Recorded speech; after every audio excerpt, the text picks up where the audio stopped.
Welcome to Perspective and Potential, where we uncover new ways to see the world and tap into the incredible potential within each of us. I'm Abigail Straight, joined by my co host and mother, Gwen Fund. Together, we'll explore ideas, stories, and strategies designed to help you grow, shift your perspective, and embrace a more complete version of yourself. So, if you'd like to learn more about us, you can check us out at perspectiveandpotential.com. Thanks for joining us. Let's dive in and see where a new perspective might take you. As we look ahead, there's something really powerful about standing on the edge of a new year, or even just a new season of life. New opportunities don't always show up as loud, dramatic moments. Sometimes there's just quiet shifts, or small realizations, or a simple decision to try something different. But a new beginning invites us to pause and evaluate where we are and then imagine where we could go. It asks us to look honestly at the habits, the relationships, the routines, and maybe the mindsets that we've carried and decide, which ones do we want to improve, strengthen, or let go? And that's what today's conversation is all about. Recognizing new opportunities for growth, connection, and well being, and learning how to intentionally step into them. So, as we step into this conversation about fresh starts, it makes me wonder, why do new seasons, especially at the start of a new year, push us to think more deeply about our lives, our habits, and the changes we want to make? And Mom, I think that's where your perspective comes in, because I think you've got some things to share about how this moment of the year is more than just a date on the calendar. You see it as a natural invitation to reflect. Well, that's true. We do have this new year, and I think the word "new" that we say every time this time of year is something that stirs inside of us so that we start thinking about our goals and our hopes for the future. Um, if you look around right now, the stores are full of exercise equipment and healthy foods because, going on a diet is so common this time of year. But I also think, the dark, cold winter months, give us plenty of time for pondering our life circumstances and how they might be improved. So today, I thought we might look at the most common New Year's resolutions, and it's no surprise that we can categorize the top resolutions into 3 distinct areas: personal development, emotional, temporal, and physical. The number one listed resolution is a social emotional one. Believe it or not, the number one is to spend more time with family. I think that's because life today is so full and rushed with all the different commitments and opportunities that family can sometimes get lost in the shuffle. It can be difficult task trying to coordinate everybody's schedule so that we can create some sacred time to just be together. And like our previous episode explained, it really takes a lot of advanced planning and commitment on all the members of the family to make it last throughout the year. But the truth is, this is a resolution that will benefit all members of the family if it becomes a tradition that could carry on even on to future generations. So family is at the core of our personal well-being. Um, and when that is solid and secure, um, we have a strong foundation for all the other things that we're trying to accomplish. And when it's unstable, everything we try to accomplish becomes harder. So the problem is everyone is just so busy today.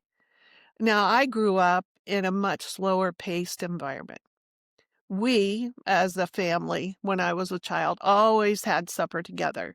And afterwards, the grown-ups would go sit on the porch and visit with each other while all the kids would ramble out to the street and play. Sports and clubs at that particular time were confined to after-school activities for children, and almost always a visit to grandma's house was on the calendar for the weekend.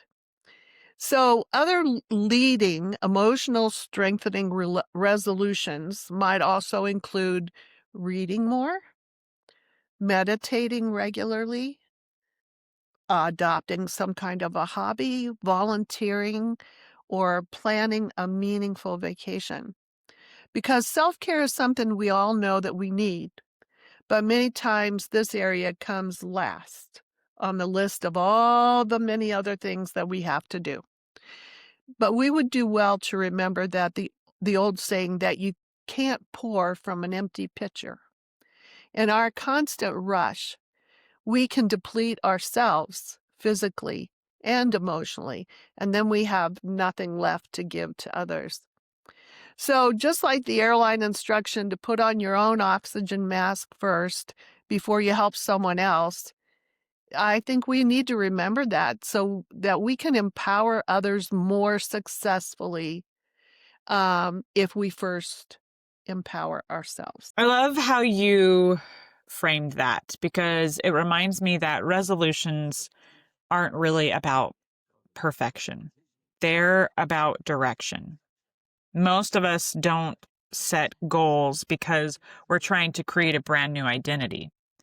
We set them because we're trying to return to something true about ourselves, something that we value, something that maybe we've drifted away from during a busy or overwhelming season, or like you mentioned, I mean, just the pace of life in today's world. So when you break those resolutions down into emotional, temporal, and physical categories, it becomes even clearer that all of us are just trying to realign our lives to feel more whole. The emotional goals, right? Spending more time with family, taking care of ourselves, finding hobbies or quiet moments. And though even that, just saying that sounds like a list, but it really, those speak to our need for connection and meaning. And then temporal goals, using our time more wisely, setting better routines, creating balance. I think that kind of speaks to our desire for peace and stability, which that is our body signaling to us we're craving something in this fast-paced world, to feel more balanced. And then physical goals, right? Those are pretty common. You're going to see a ton of ads for all things physical goal here in as soon as December 26th rolls around. So getting healthier, moving our bodies, improving our energy, well, those things actually end up speaking to our confidence, really, our longevity, and then our ability to show up in all of the other areas that matter too. So I think that brings us to another area where many people feel the pull for a fresh start. If emotional goals help us reconnect with meaning, then physical goals help us reconnect with ourselves, our, like I said, our energy, our strength, and our confidence. It makes there's so much you can move forward, I think, quicker, and you can think clearer when you do have that sense of self-confidence. So it makes sense that when we're talking about new opportunities, I think that this shows up at the top of almost everybody's list. Well, that's true. Believe it or not, though, the emotional spending more time with family was absolutely number one.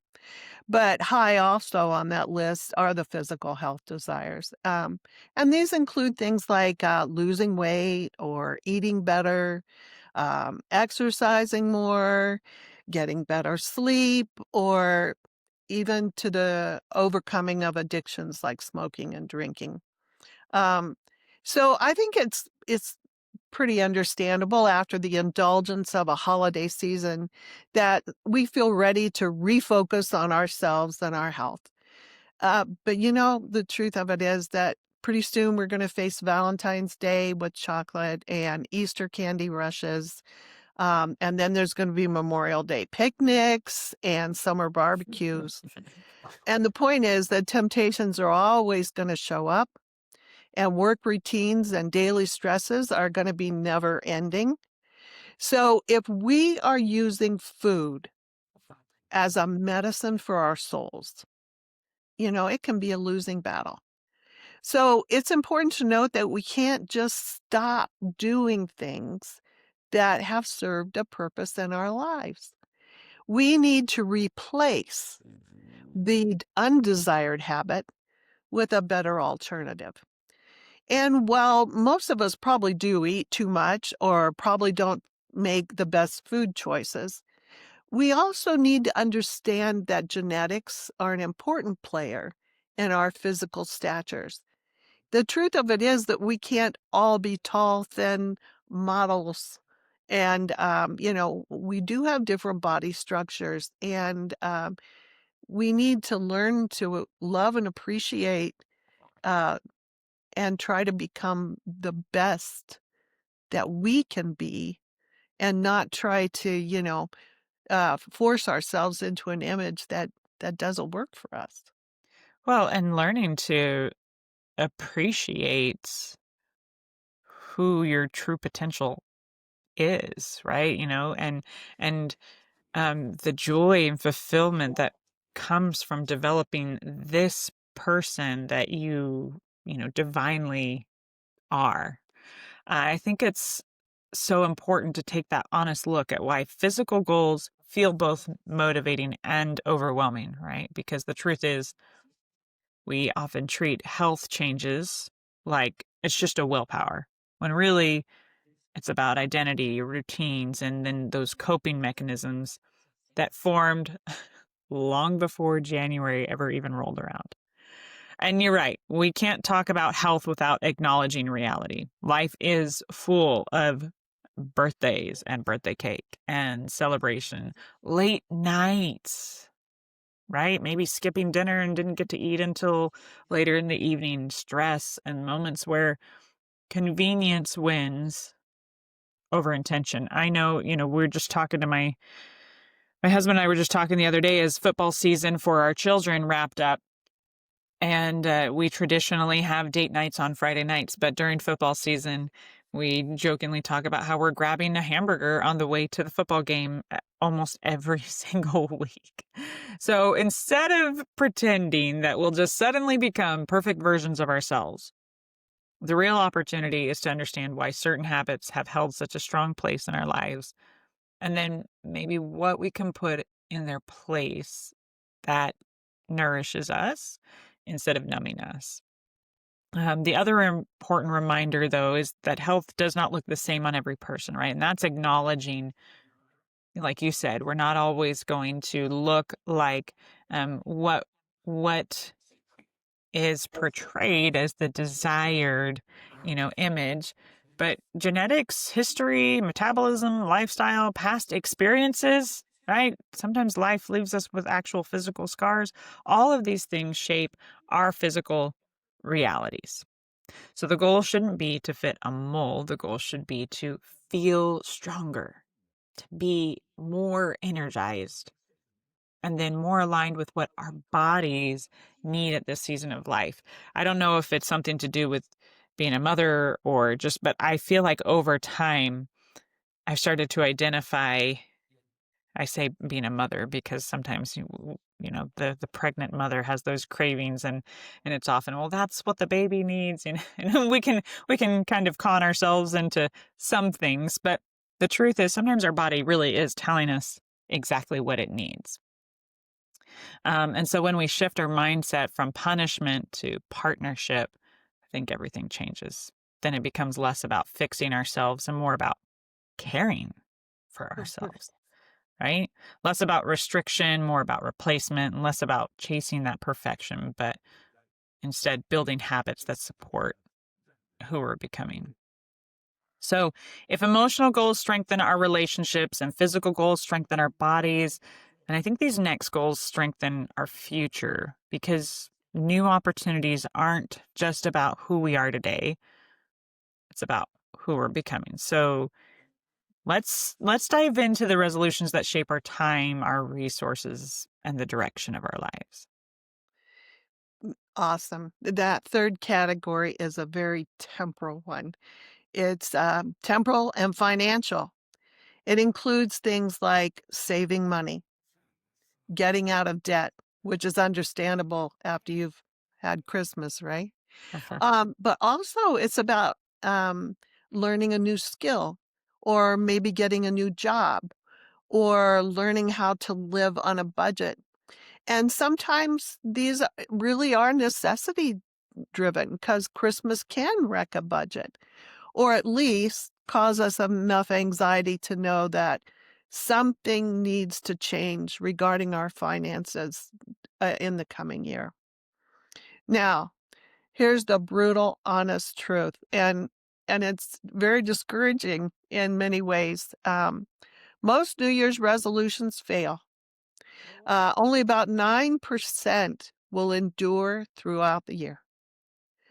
25% of our New Year's resolutions are totally abandoned by the end of January, and nearly 80% by the end of February.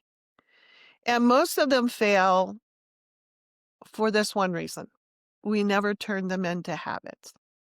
Nearly half of everything we do in the course of a day is by habit. So when we hit a rough patch, most of us will revert to those old habits that didn't serve us well, but at least they were comfortable. And sometimes we lose our motivation, but mostly I think it comes down to this lack of planning properly before we begin. As we talked about in our goal setting episode, we need to set those resolutions in clear, attainable parameters. They can't be too large or too vague. And it really does help to build appropriate rewards along the way. Um, and we have to keep motivating ourselves to not give up. But when we hit those rough patches, to just reorganize and try again.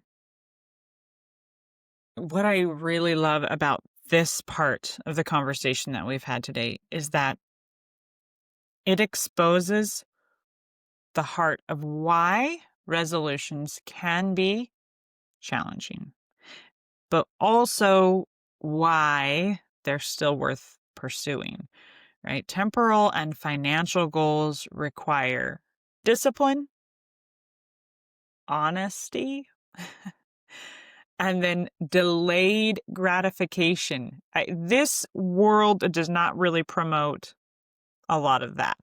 Uh, in terms of just we have access to things so quickly. And so that delayed gratification is something that does take that discipline.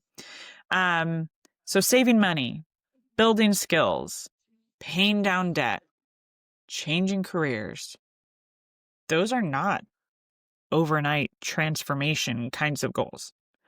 They're slow, they're steady, they're adulting goals, but that's exactly why they matter. The statistics that you shared paint, I think, a really clear picture. Most resolutions don't fail because people don't care. They fail because life gets loud, habits take over, and then we fall back into the familiar. It's human nature. So when stress rises, we return to what we know, even if what we know isn't helpful. So I think here's the opportunity hidden inside those numbers. If habits are what derail us, then habits are also what can save us. So small, repeatable behaviors, simple systems that fit our real lives, tiny steps that build trust with ourselves. These are what turn intentions into outcomes. And honestly, over the years of being a football Mom, we have learned to turn hamburgers into a protein smoothie instead, right? We need a little bit of convenience. The reality is that our life sometimes on Friday nights is just too busy between work and traveling and getting people to where they need to be. But making some of those small changes then really do have some significant, positive impacts on our health.